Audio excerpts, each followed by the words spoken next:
From the first marks in clay to the cities of tomorrow, this is History Passed Forward. Before the Civil War, Americans briefly got very comfortable with the strange idea that if you were ambitious enough, armed enough, and confident enough, you could just invade a country on your own. No declaration of war, no approval from Congress. Just vibes, volunteers, and violence. No one embodied that moment better than William Walker. Today, the word filibuster means a politician talking until everyone gives up. In the mid-19th century, it meant something much more direct. A filibuster was a private citizen who raised a small army and invaded a foreign country, without government permission. The old version was reckless, destabilizing, and deeply annoying. The modern version is different, but the spirit is familiar. The decade before the Civil War saw filibustering explode. Americans launched freelance invasions of Cuba, Central America, and Mexico, most of them disastrous. William Walker didn't just join this trend. He decided to perfect it. Walker was not a drifter or a fanatic scraping the margins of society.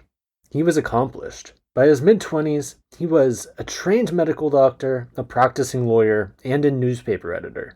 Educated, articulate, politically aware. This was not a man acting outside American culture. This was a man acting with its permission, and often its applause. In 1853, Walker launched his first invasion, Mexico. He crossed into Baja California with a handful of men and declared a brand new republic, naming himself president almost immediately. Think of Mexico as the pilot episode.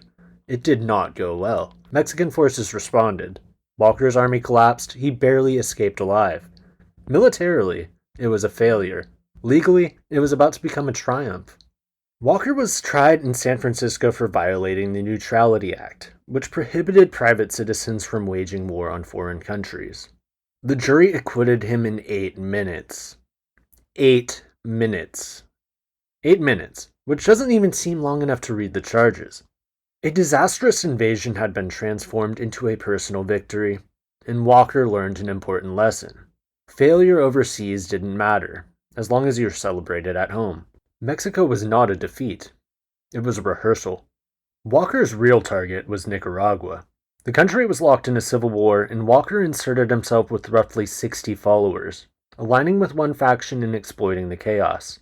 This time, it worked. Walker took control. By 1856, he was president of Nicaragua, briefly recognized by the United States government, and ruling as a military dictator.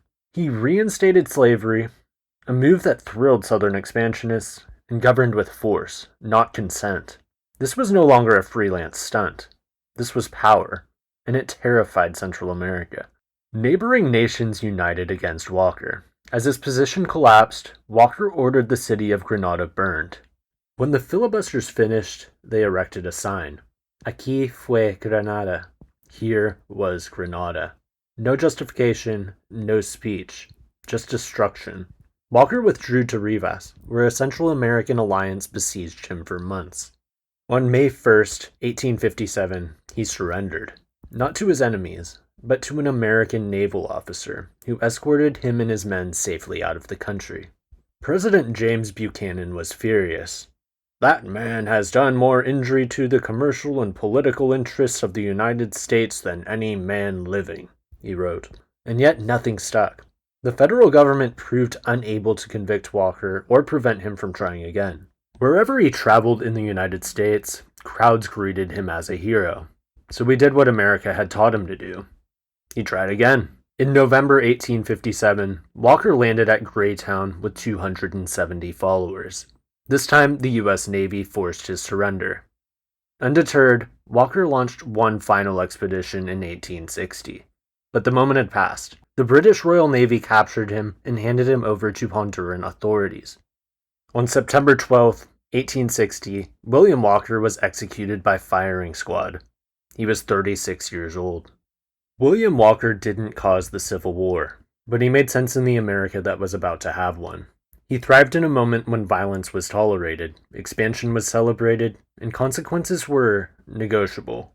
In the United States, William Walker faded into obscurity. In Central America, he did not.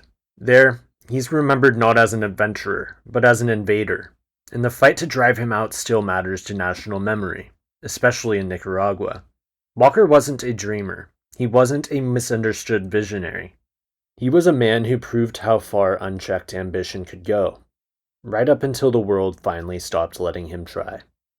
Thank you for listening to History Passed Forward, where history isn't always written by the victors. Sometimes it's written by the ones who claim victory, and are killed for it. And furthermore, let me reiterate what I reiterated earlier, because